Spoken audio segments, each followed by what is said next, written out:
Bien, alors, nous avions démarré nos assises par une conférence inaugurale de Jean-Marc Hoffner. J'avais expliqué pourquoi le comité d'organisation avait souhaité inviter cette personnalité qui souhaitait ouvrir les débats et donner des perspectives aux enjeux de la formation dans les écoles d'architecture.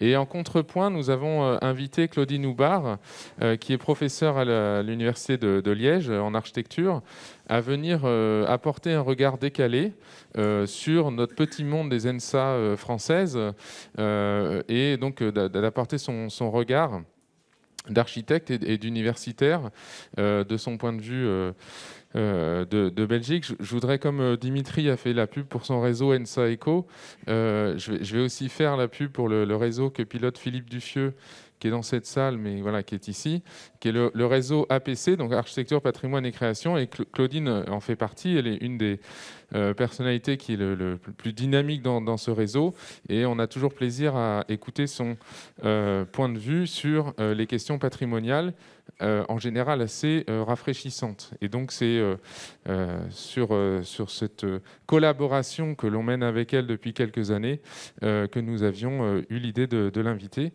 Claudine, c'est à toi. Merci. Merci beaucoup.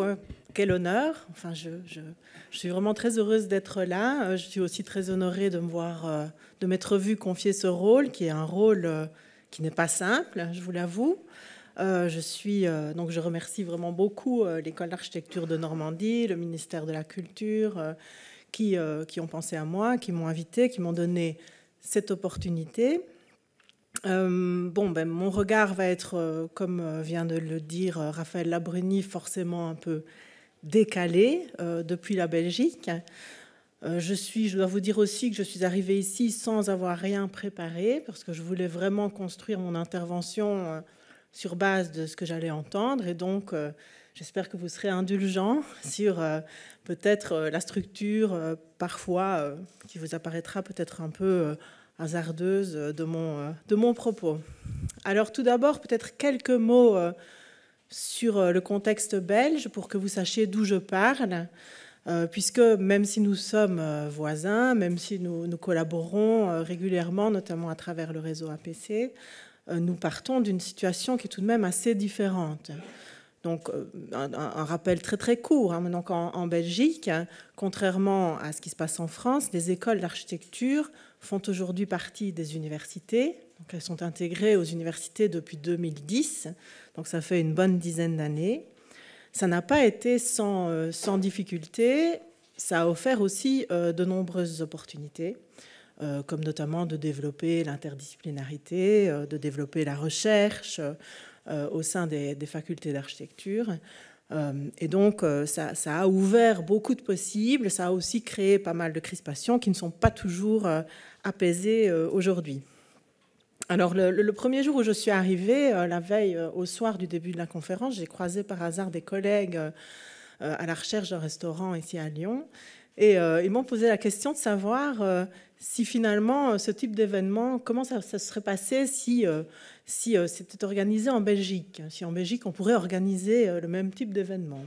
Après avoir réfléchi pendant 2 jours, je pense que ça mettrait sans doute de nombreuses années avant d'aboutir, puisque contrairement à ce qui se passe chez vous, il y a tout de même une certaine structuration des écoles d'architecture, les 20 écoles d'architecture qui sont liées par des réseaux, qui dépendent d'un même pouvoir organisateur, entre lesquels il y a des formes de mobilité enseignante, etc. En Belgique, ce n'est pas du tout le cas. Vous connaissez sans doute un peu, on se moque toujours beaucoup de nous avec nos gouvernements ou notre absence de gouvernement. Donc en Belgique, l'enseignement relève des communautés, le patrimoine relève des régions. Si on voulait croiser à un moment donné toutes ces universités qui sont très cloisonnées, contrairement à ce qui se passe en France, avec tous ces niveaux de pouvoir qui sont très très différents, eh bien, je pense qu'il faudrait peut-être s'y mettre très très longtemps à l'avance pour arriver à quelque chose comme on trouve ici, qui serait pourtant immensément utile. Et je pense que je ne pourrais pas faire autrement en rentrant d'ici que d'essayer de promouvoir le même type d'initiative ou le même type de rencontre en Belgique, parce que je pense que vous m'avez convaincu que c'est vraiment très très important et très très porteur. Alors aussi, donc ça c'est pour le contexte belge. Genre maintenant, moi, qui suis-je? C'est quelque chose que vous devez savoir aussi pour voir un peu les domaines dans lesquels je suis compétente et ceux dans lesquels je ne le suis pas du tout. Moi, j'enseigne l'histoire et la théorie du patrimoine. Donc, je suis avant tout plutôt académique, active dans la recherche depuis près de 20 ans déjà. Je participe aussi à des ateliers de projet. Je participe aussi au montage de dossiers de partenariat avec des acteurs extérieurs qui commencent un peu à se mettre en place aussi de manière bien moins structurée que chez vous, en tout cas pour ce qui concerne la Wallonie où j'officie. Mais donc, je ne suis pas une architecte praticienne, j'ai une connaissance de terrain bien moins développée que la plupart d'entre vous. Cependant, donc près de 20 ans que je fais ce métier, eh bien, j'ai l'impression d'avoir été le témoin d'une évolution vraiment, d'une évolution sans précédent, une évolution vraiment très rapide de la manière dont on aborde ces questions de rapport à l'existant et comment on les enseigne au niveau des écoles et des facultés d'architecture. En Belgique, à nouveau, je vais vous parler plutôt de la Belgique, qui est ce que je connais bien, et puis à vous, finalement, de faire le lien avec votre situation. En Belgique, cette évolution s'est traduite par une disparition assez soudaine et récente, mais qui est amenée, à mon avis, à vraiment persister dans les écoles d'architecture, des termes de conservation et restauration. Donc ça, on ne peut plus en parler, ça n'existe plus. Aujourd'hui, on parle de reconversion, d'adaptive reuse, et c'est tout. Donc je reviendrai un peu sur ces termes plus tard. Alors c'est une évolution que je ne regrette pas, donc ne me faites pas dire ce que je n'ai pas dit. Je suis un acteur de cette évolution aussi. Mais donc cette évolution, elle me paraît résulter d'une série de décloisonnements. Et en fait, ces décloisonnements qui vont structurer un peu la première partie de ma présentation, je les ai vraiment observés tout au long de vos présentations. Donc aussi bien hier qu'aujourd'hui, j'ai pu observer ce phénomène de décloisonnement qui, à mon avis, est vraiment au cœur de ces changements qu'on observe dans la manière non seulement d'enseigner dans les écoles d'architecture, mais aussi dans la manière de faire dialoguer le travail qui se passe dans les écoles ou facultés d'architecture avec le monde professionnel et avec les différents acteurs de terrain. Alors, premier décloisonnement qui est un peu évident, mais enfin qui malgré tout mérite qu'on s'y attarde parce qu'il a des conséquences très importantes, un peu à tout niveau, c'est le décloisonnement des objets auxquels s'attache notre enseignement, auxquels s'attachent nos recherches, auxquels s'attachent nos projets. Philippe Prost l'a mentionné hier après-midi, on a cette évolution que tout le monde connaît, donc qui passe du monument historique au patrimoine et aujourd'hui à l'existant. Moi, quand j'ai commencé à donner cours il y a 20 ans, mes cours s'appelaient « Histoire et théorie de la conservation-restauration ». Aujourd'hui, ces cours s'appellent « Existant, principe d'intervention ». Donc ça veut dire qu'on voit vraiment une modification très forte de l'objet auquel on s'attache.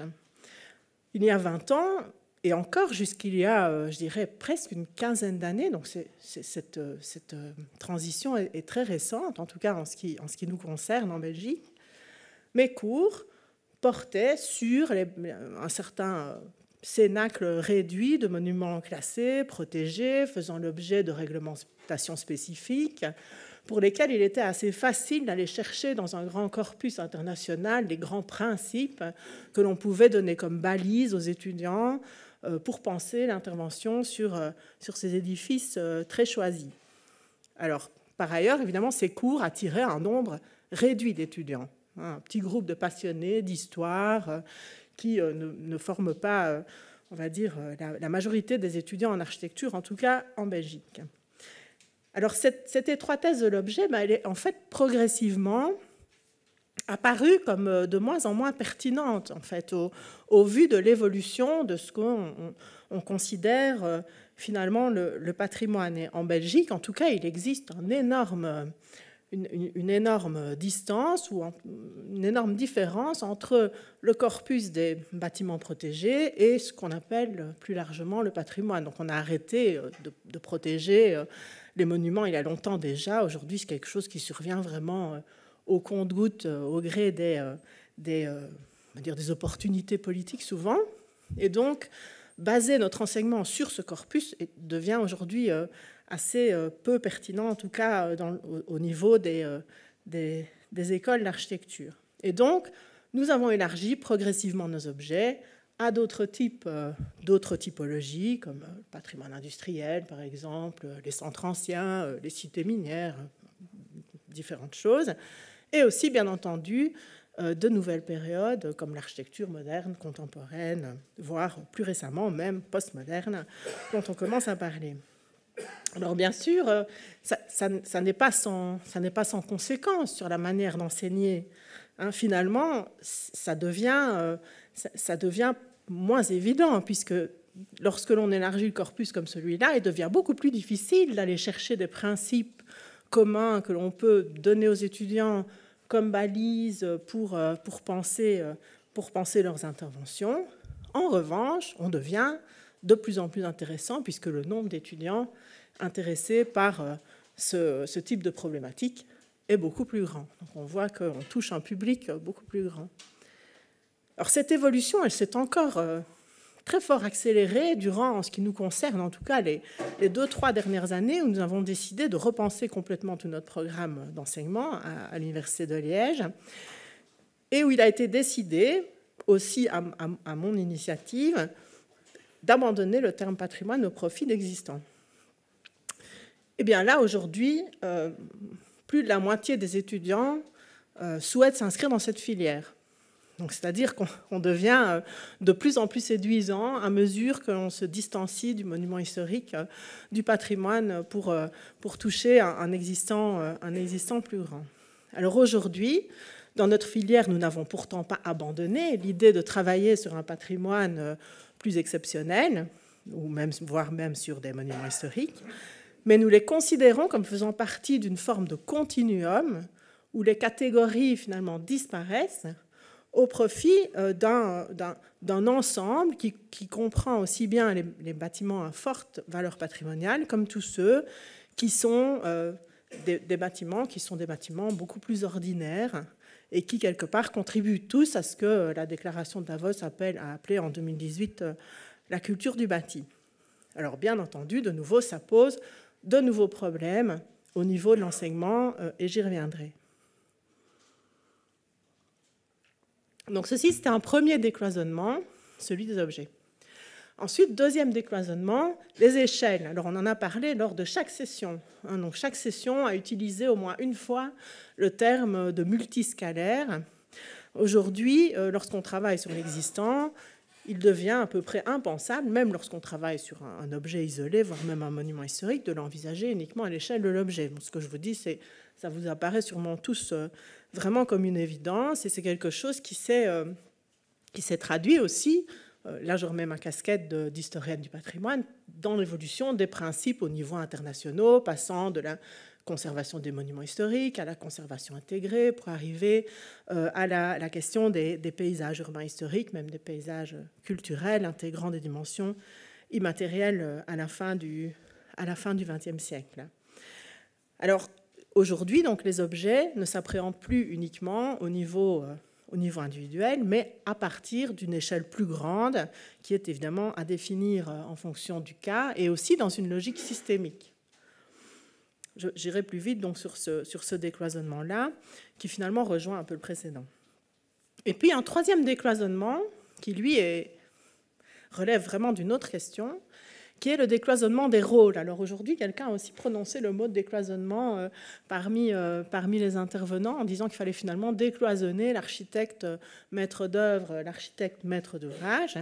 Alors il y a aussi un autre décloisonnement qui, à mon avis, a bien plus d'impact encore aujourd'hui sur la manière dont nous intervenons, c'est le décloisonnement des rôles entre ceux qui étaient auparavant les experts et ceux qui étaient de simples usagers. Alors moi, quand j'ai étudié, ça ne faisait aucun doute que nous étions des experts. Donc nous allions être formés comme experts, et puis nous allions avoir le rôle de communiquer notre science et d'expliquer au public et aux différents acteurs de terrain comment il fallait faire. C'était vrai aussi bien dans la définition de ce qu'est le patrimoine, donc dans la définition de cet objet dont j'ai parlé en premier lieu, mais aussi dans les choix qui sont faits sur la manière dont on y intervient. Donc ça relevait d'un travail d'expert. Aujourd'hui, à nouveau, je pense que presque toutes les expériences qui ont été relayées aujourd'hui font appel aux usagers, aux populations, aux différents acteurs de terrain, non pas dans une logique, on va dire top-down, simplement d'information de ces acteurs de terrain de ce qu'on compte faire, mais aussi parce que ces usagers sont devenus eux-mêmes des experts. Donc aujourd'hui, il existe même le terme d'usager expert. C'est-à-dire que ces usagers nous apprennent autant sur la matière que l'on doit traiter que nous leur apprenons. Donc ça change évidemment complètement la dynamique de la construction d'un projet à partir du moment où il ne s'agit plus simplement en fin de course d'aller informer de la manière la plus convaincante possible les usagers de ce qu'on pense faire pour répondre à leurs problèmes, mais c'est plutôt d'essayer d'apprendre de leur expertise particulière en tant qu'usagers ce que nous pouvons faire à partir de notre propre expertise pour répondre à ces problèmes. Donc c'est plutôt une sorte de croisement d'expertise plutôt qu'une vision beaucoup plus hiérarchique de ce processus. On a parlé aujourd'hui notamment du recueil des données citoyennes, on a parlé hier d'expériences menées avec des usagers pour définir certaines options, etc. Donc ça, cette redéfinition ou décloisonnement des rôles est aussi quelque chose qui, à mon avis, change très très fort et notre manière d'enseigner dans les écoles, où il faut apprendre aussi à nos étudiants à aller vers les usagers, à collecter ce type de données et à ne pas se prendre pour l'expert qui va aller résoudre tous les problèmes du monde. Et puis d'autre part, aussi dans les relations que l'on peut avoir avec les différents acteurs de terrain. Alors tous ces décloisonnements-là, des objets, des échelles, des rôles, évidemment se répercutent très très fort sur la manière dont sont organisés nos enseignements. En tout cas, mon expérience est celle-là.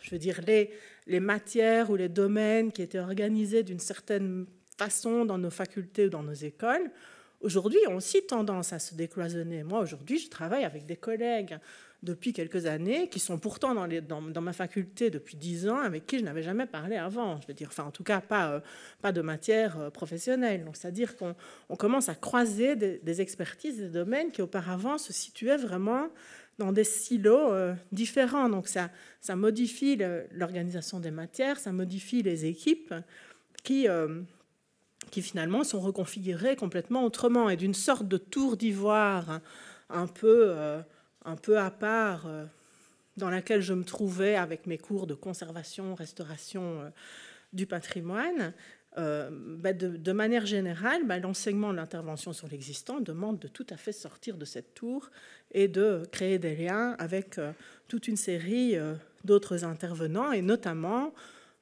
des départements qui sont, je pense, un peu partout en plein développement, et on l'a vu aussi ce matin, donc les départements qui traitent plutôt de l'économie circulaire, des enjeux techniques de la réhabilitation, des questions de l'énergie, etc. Et donc finalement, l'intervention sur l'existant, et même les interventions les plus spécifiques, comme la restauration, la conservation, qui n'ont pas disparu, bien entendu, on l'a vu hier soir aussi lors des 2 conférences, elles deviennent finalement simplement une stratégie qui se trouve dans une boîte à outils plus large, qui est valable pour tout cet ensemble d'existants, où finalement on va sortir une stratégie en fonction au cas par cas. On a vu aussi que même dans les cours techniques, il existait auparavant, à nouveau, je parle de ma propre expérience, je ne connais pas tous vos programmes, mais il existait dans nos cours des cours de technique de restauration, et puis il existait dans nos cours des cours de technique, tout simplement. Mais ces cours étaient des cours qui étaient fondamentalement différents. On n'y parlait pas du tout de la même chose, ni des mêmes matériaux, ni des mêmes questions, ni des mêmes modes de mise en œuvre, etc. Aujourd'hui, on voit bien que toutes ces techniques plus traditionnelles qui étaient auparavant vraiment l'apanage du milieu de la restauration des monuments historiques sont remises un peu, pour certaines d'entre elles évidemment, sont remises vraiment sur le devant de la scène, dans le contexte de ce que Jean-Marc Hoffner a appelé l'architecture de la sobriété, du ménagement ou du low-tech qui a aussi été évoqué. Donc les matériaux locaux sont redécouverts et aujourd'hui on pourrait même imaginer, je ne sais pas, réouvrir une carrière par exemple, non pas dans le cadre de la restauration d'un monument historique, mais pour produire de la construction neuve. Pourquoi pas? Alors, donc ça, c'est pour l'enseignement dans nos écoles qui, je pense, est très marqué par cet ensemble de décloisonnement. Alors, au niveau de ce qui est aussi la thématique principale de ces journées, évidemment, c'est ce décloisonnement aussi a de grandes conséquences pour les rapports que l'on peut avoir avec les acteurs de terrain, avec les politiques, avec les administrations, etc. Il y a évidemment une opportunité formidable qui est qu'en décloisonnant les choses comme ça, on va mobiliser un beaucoup plus grand nombre d'acteurs. Je veux dire, beaucoup plus d'acteurs de terrain vont se sentir concernés par un projet dès lors qu'il dépasse le strict enjeu du patrimoine ou de la restauration, pour toucher aussi à des questions beaucoup plus actuelles dont je vais parler bientôt. Donc, nos actions, les actions des écoles, dans le cadre de ce décloisonnement, apparaissent comme beaucoup plus en prise avec les questions sociétales importantes, culturelles, économiques, environnementales, etc., toutes imbriquées dans cet ensemble décloisonné. Alors pour la Belgique, je vois une difficulté, donc ça c'est une opportunité. Pour la Belgique, je vois une difficulté, mais qui m'a l'air, en tout cas, moins présente ici.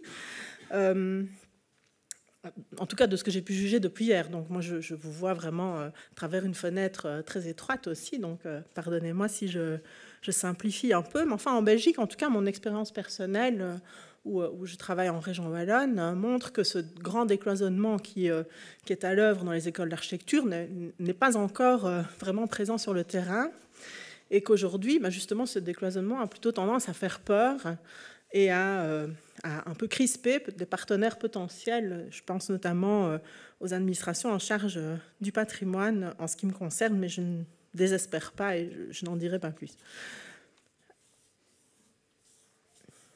Alors, au niveau de l'enseignement, alors ça, j'ai eu une autre petite conversation un peu en aparté hier avec un autre collègue sur tout ce rapport qu'il peut y avoir entre faire travailler les étudiants sur le terrain, les mettre en situation dans des situations réelles, tout ce que ça peut leur apporter finalement en termes de formation et puis tout ce que ça apporte aussi en retour aux acteurs de terrain concernés.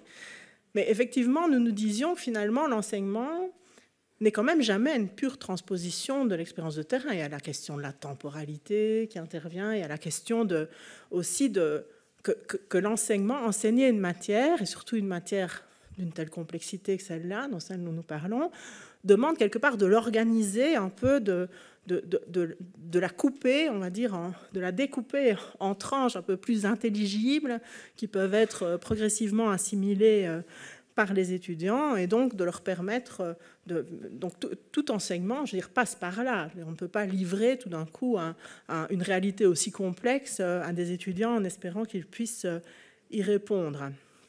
Alors cette réalité, on la découpait autrefois par toutes ces cloisons qu'aujourd'hui nous avons fait sauter. Donc aujourd'hui, comment peut-on couper autrement dans cette réalité? Comment peut-on à nouveau retrouver une série de principes? Alors moi, de nouveau, là, je reviens à ce qui me concerne plus particulièrement, mais moi j'enseigne l'histoire et la théorie de la conservation, donc j'aime quand même bien pouvoir enseigner à mes étudiants un espèce de cadre théorique, conceptuel, à partir duquel ils peuvent penser leurs interventions, à partir desquelles on peut aussi les évaluer, à partir desquelles on peut quelque part parler de ce qu'ils font, quoi. Et donc pour ça, donc, dans cette deuxième partie, qui sera aussi la dernière de mon intervention, mais je voudrais livrer à votre critique une réflexion que je mène actuellement au sein de ma faculté et qui traite à la fois d'enseignement, de recherche et aussi de rapport avec l'extérieur.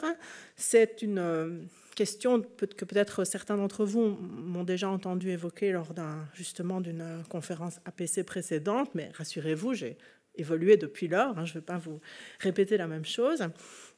Alors, il s'agit en fait de la question des valeurs, de l'évaluation patrimoniale. C'est une question qui a été évoquée à de multiples reprises, surtout hier, très peu aujourd'hui. Donc hier, à de multiples reprises, différents intervenants ont parlé de cette approche par valeur. Alors vous savez tous que c'est une approche qui n'est pas neuve, hein, donc c'est une approche qui remonte au début du XXe siècle avec l'historien d'art Alois Riegel. Je ne vais pas vous faire une leçon là-dessus, mais c'est un outil, l'évaluation patrimoniale, qui évidemment n'a fait qu'évoluer dans tout au cours du XXe siècle, au gré de l'évolution du patrimoine, parce que forcément, plus le patrimoine s'étend, plus l'éventail de valeurs qu'il est susceptible de porter s'étend aussi, pour en arriver finalement à la fin du XXe siècle avec toute une série de gens qui ont dit, écoutez, finalement, un cadre conceptuel ou théorique, si ça comprend autant de catégories, ben finalement, ça devient complètement inopérant, abandonnons ce système. Moi, je fais partie de ceux qui croient vraiment encore à ce système, mais je pense qu'il doit à nouveau être repensé vraiment en fonction des réalités auxquelles on se trouve confronté aujourd'hui. Alors, moi, je travaille beaucoup avec une typologie de valeurs qui est très inclusive et très simple, qui a été mise au point en 2016 par 2 chercheurs britanniques. Je pourrais vous donner la référence si ça vous intéresse, qui finalement ont distingué 4 grandes catégories de valeurs. Alors pourquoi est-ce qu'un bien culturel peut être porteur de valeurs? Il y a finalement 4 grandes raisons.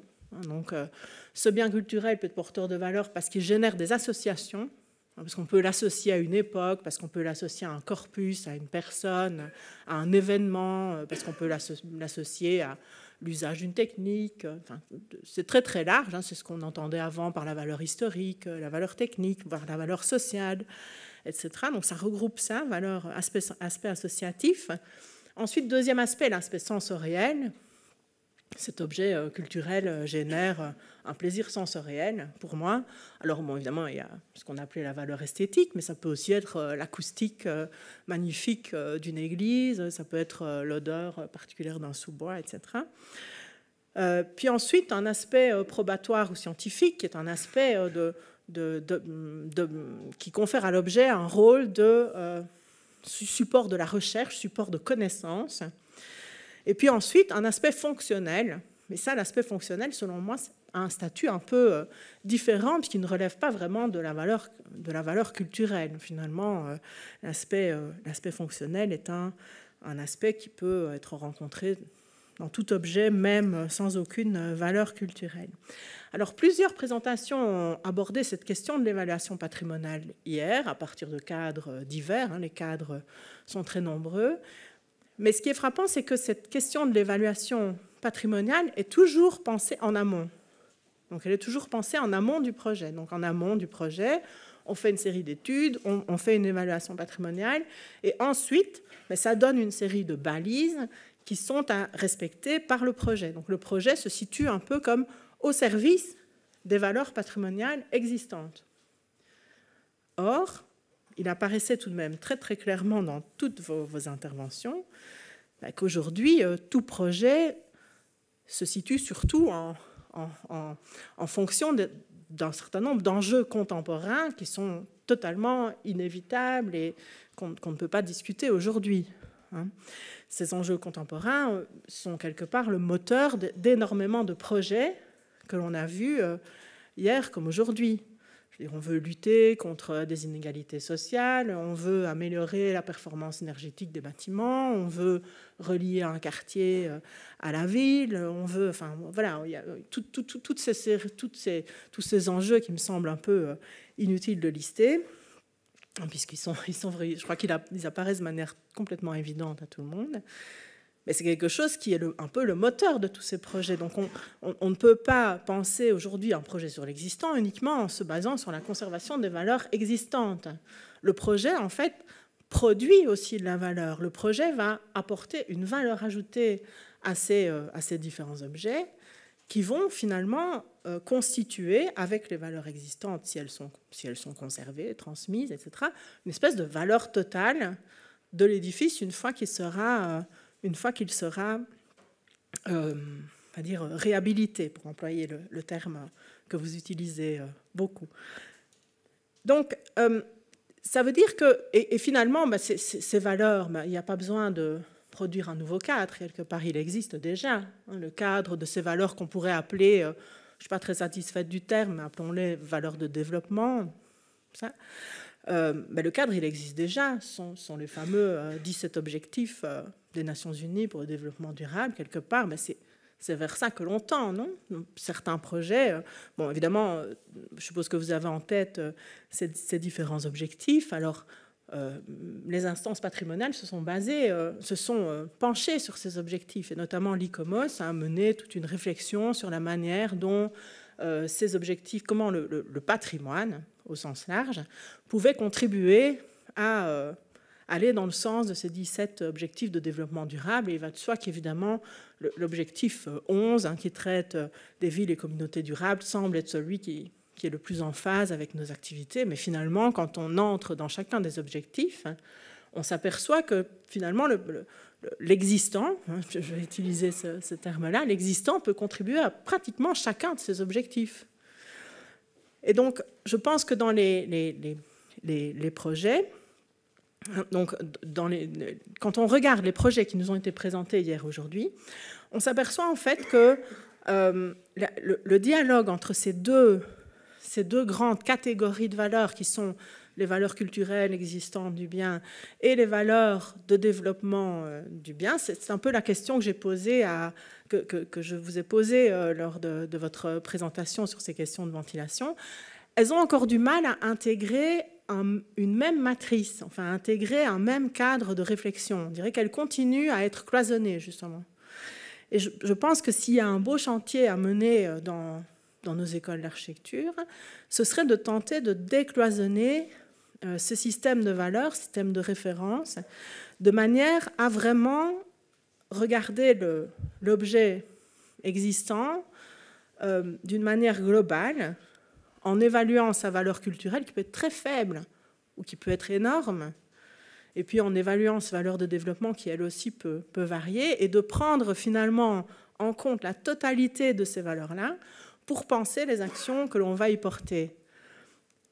Et pour choisir finalement dans un arsenal de scénarios possibles ou d'outils possibles, celui qui est le plus pertinent par rapport à ces deux aspects de la valeur. Il va de soi que pour des bâtiments tels que ceux, ou des monuments historiques tels que ceux qui ont fait l'objet de 2 conférences hier soir, forcément l'équilibre entre ces valeurs culturelles et valeurs de développement va être complètement différent que celui d'un ensemble ouvrier peut-être, ou d'un ensemble qui a beaucoup moins de valeurs culturelles à faire valoir. Mais je pense que c'est important, enfin, c'est difficile, mais c'est important pour le dialogue au sein des écoles, entre tous ces domaines qui sont aujourd'hui décloisonnés, ces nouvelles équipes qui se créent, et aussi pour le dialogue avec les différents acteurs de terrain qui chacun, en fait, s'intéresse à tel ou tel aspect justement de cette valeur globale de l'existant, de pouvoir penser un cadre d'évaluation globale. Hier, Richard Duplat avait terminé sa conférence par ce principe de ne pas se servir du monument, mais de servir le monument. Alors je pense que personne d'entre nous n'a été surpris, n'était pas d'accord avec cette affirmation. Je crois que c'était assez évident. Néanmoins, ce principe, aussi évident qu'il puisse paraître, évidemment, on ne peut pas l'étendre à l'existant. C'est quelque chose qui ne peut pas être transposé à la totalité de ce qu'on considère aujourd'hui comme l'existant. Mais finalement, à un moment où les réglementations, en tout cas, à nouveau, je parle de la Belgique, à un moment où les réglementations restent très attachées à des catégories, donc à ces cloisonnements, à ces catégories qui ne rendent pas compte de toute la diversité à la fois des valeurs culturelles et des valeurs de développement de cet existant étendu, je pense que l'évaluation patrimoniale, vue de cette manière-là, en regardant aussi, non pas seulement vers le passé, mais aussi vers le futur, peut vraiment être un outil de de décloisonnement, de structuration, de dialogue qui permettent d'intégrer vraiment dans un même cadre des points de vue très différents des experts, des usagers, des responsables politiques, des bailleurs de fonds, etc. Et je pense que ce type de réflexion ne peut vraiment que favoriser la co-construction des projets, qui était aussi vraiment un maître mot de toutes vos présentations, ne peut que favoriser la co-construction de projets sur l'existant. Voilà, c'est ce que j'avais envie de vous dire. J'espère que ça suscitera peut-être l'une ou l'autre réflexion de votre part. Je suis ouverte à vos questions, si vous le souhaitez. Merci.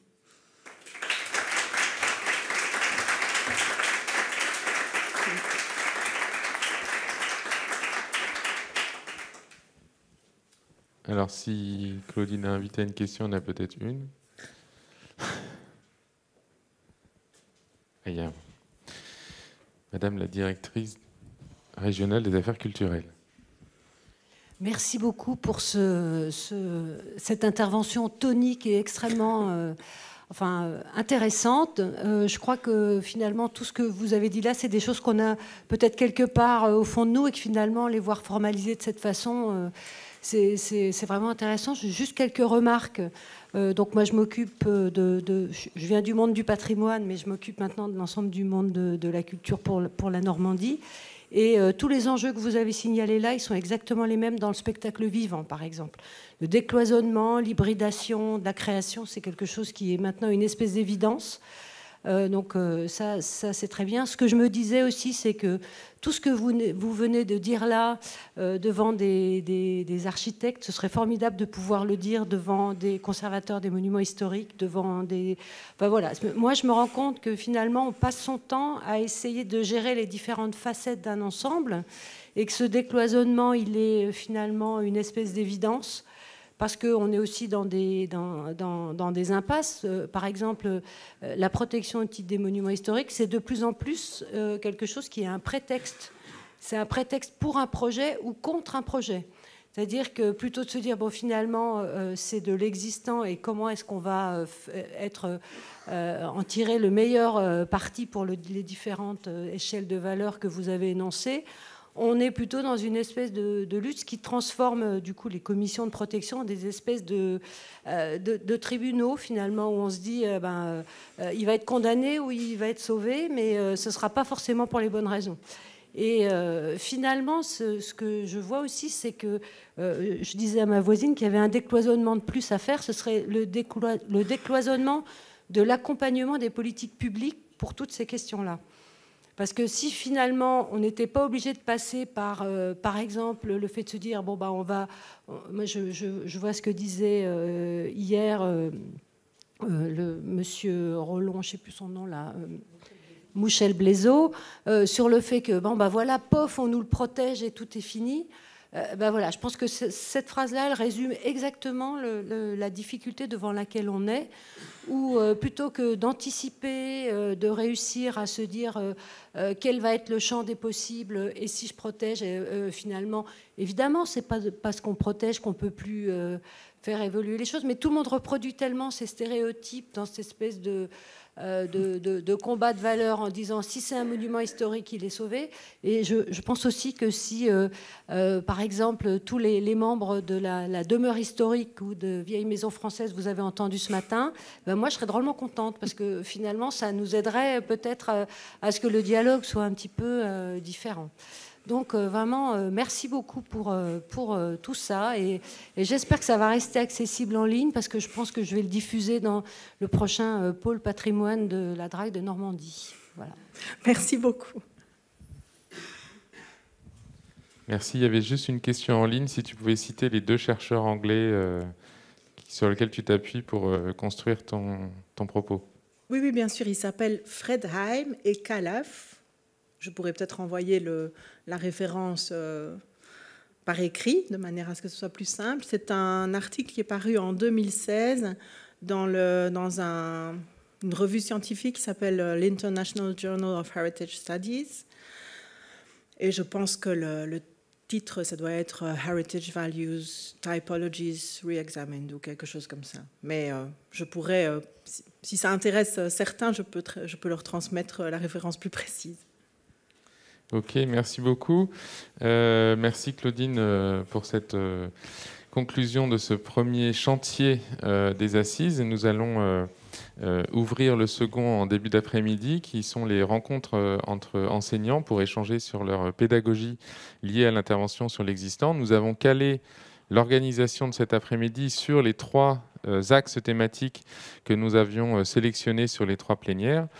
Quelques informations concrètes. Donc, comme hier, mais certains n'étaient pas présents, vous pouvez vous rendre dans le grand hall par cette porte avec votre petit bracelet rose aujourd'hui pour le déjeuner. Vous vous retrouvez à 14h30 dans 3 salles qui sont signalées au pied de l'escalier doré, là, le grand escalier central, selon les thématiques. La table ronde 1, patrimoine excentré, ça sera en salle Sana, c'est au premier étage. La table ronde 2, usage du patrimoine 20e, c'est en salle Alberti au 3e étage. Vous me direz si on a bien fait de choisir Alberti pour parler du patrimoine 20e. Table ronde 3, enjeux environnementaux, salle Gaudi, même question. Et puis, j'invite éventuellement mes collègues directeurs qui sont présents ici. On peut se retrouver en salle Juliette Billard vers 14h pour une discussion avec Christine, puisqu'elle est là, autant échanger avec elle. Simplement vous dire que Juliette Billard, vous ne devez pas connaître ce nom d'architecte par rapport à Sana, Gaudi et Alberti. C'est la première femme architecte diplômée en France de l'École nationale des beaux-arts, et c'est une Rouennaise. Voilà.